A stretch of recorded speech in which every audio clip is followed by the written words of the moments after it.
What's up, YouTube? Today's episode, I'm going to talk about the parts I used to build my new PC. Even though I have no idea how to build a PC, I managed to get these parts and put together a really awesome PC. So let's check it out.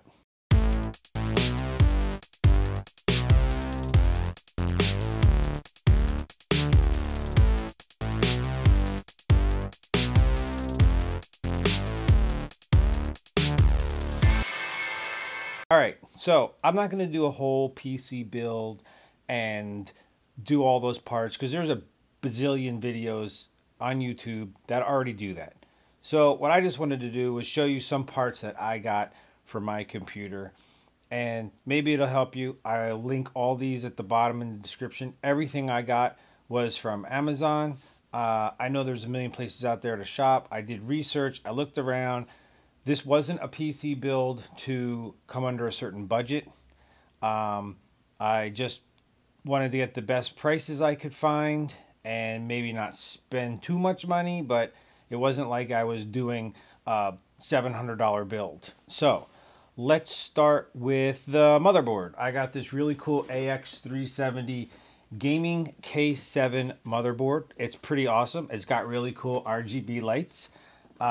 I know nothing about gaming, so don't even know why I bought a gaming motherboard, but it looked really cool. It got really good reviews, and I figured if it was fast enough to play games on, then it's probably going to be good for all the Adobe Creative Cloud stuff that I'm using. So that's why I went with this. Second, let's go with the brains of the computer.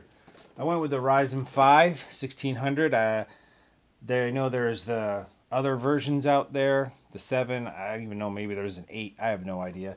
But this got really good reviews, and it sounded like some of the other Ryzen processors were maybe even faster than what Adobe Creative Cloud could work with. So I just figured, why spend the extra money for those when this is working perfectly fine. So that is the Ryzen 5 1600. The RAM memory, I went with these Ripjaws from G-Skills. 16 gigabytes is what I started with. Can go up to, well, I'll probably go up to 32, but I guess it can go more with this motherboard. These were really cool, not that expensive, and they work great.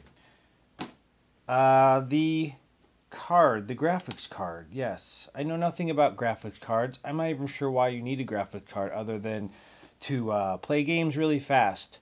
I don't think you needed a graphics card in order to use the computer, but I figured if I'm going to be doing a lot of video and photo editing, sound like I should get a graphic card. So I got this EVGA GTX 1060 super clocked.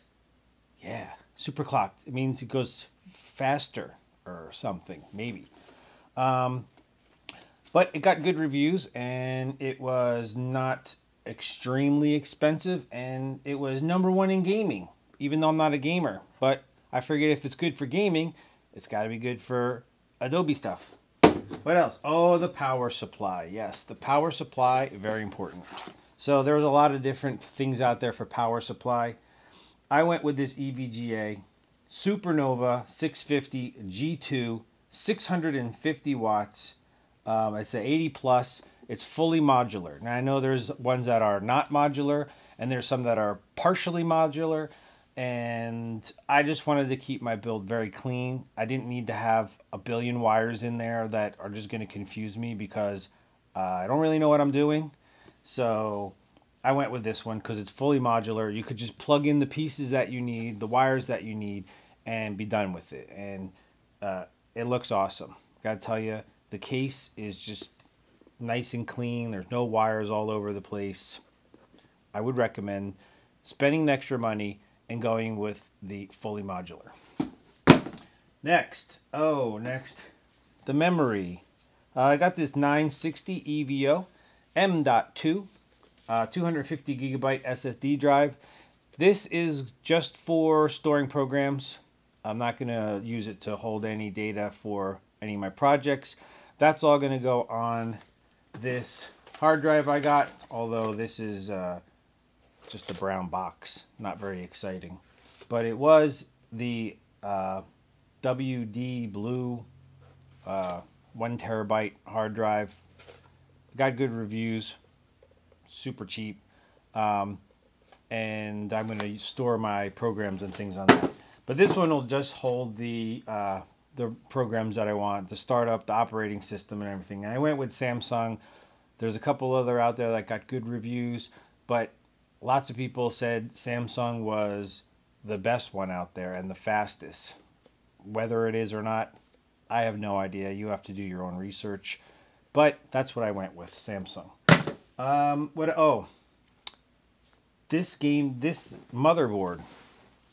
This motherboard does not have built-in Wi-Fi. And a lot of people were complaining about it, saying, you know, they built this awesome, GIGABYTE built this awesome motherboard, and why is there no Wi-Fi in it? So I didn't really think too much about it. I didn't really care because I saw this option was the NETGEAR AC1200 Wi-Fi USB adapter. Awesome. I didn't have to do anything. It comes with software and everything. I plugged it in, it found my internet, and it worked right out of the box. Did nothing. Super simple, super fast. I don't have any problems with it. And I would never know the difference between Wi-Fi built into the motherboard or this. So don't worry about not having Wi-Fi. This thing is awesome. Last thing I got is, you need a keyboard. I got this fancy designed for gaming. Everything I got is for gaming. I'm not even a gamer. I don't know why. I think I liked all the colors though. LED backlit gaming keyboard, DBPOWER.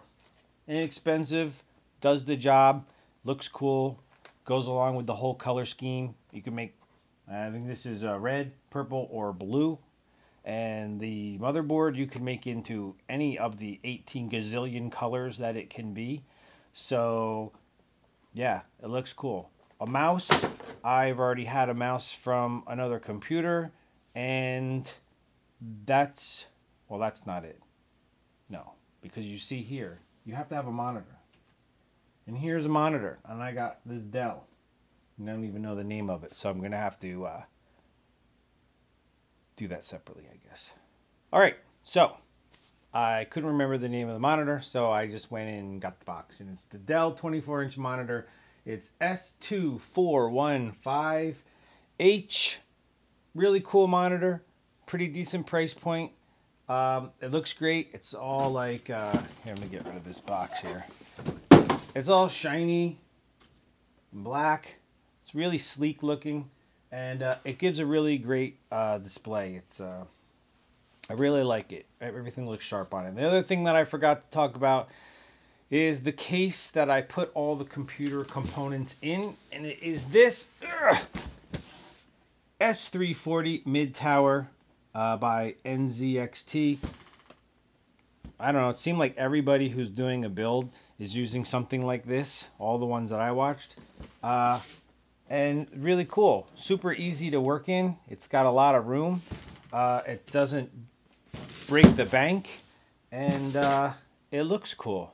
So that are all the main parts that I got for my PC build. Like I said, I know nothing about building a PC, but I managed to take all these things and put them into that case, and as you can see, it worked, which is pretty cool. It's a good feeling when you get all these electronic pieces and you screw them all together and you turn it on and you can actually use your computer.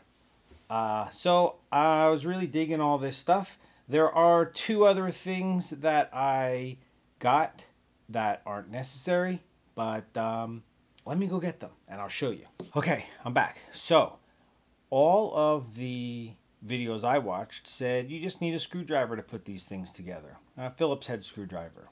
And they're right. You could just do the whole Phillips head screwdriver. But I got this really cool thing here. A little mini toolkit. I post a link to it.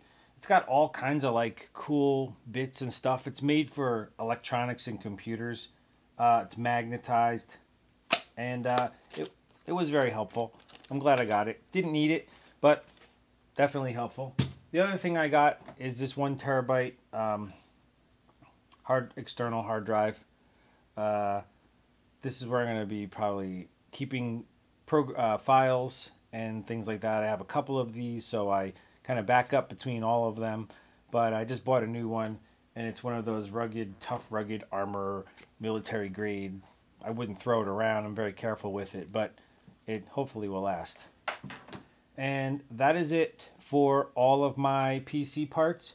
I hope you enjoyed watching this video. Maybe you learned something from it. Maybe I helped you make up your mind about a part, or maybe I just completely angered you because you're a computer expert and you're like, what is this guy talking about? Gaming computers are the best. I don't know. I just need it for Adobe Creative Cloud for photo and video. And so far it's been running flawlessly. It's super fast. I think the total budget came in at about $1,500, I want to say, which is not too bad. I was going to get a Mac Pro, and I would have been way up there anyway, probably over that by the time I added in enough RAM memory. So anyway, thanks for watching it. Check out the links in the bottom, and click thumbs up if you like the video. Later.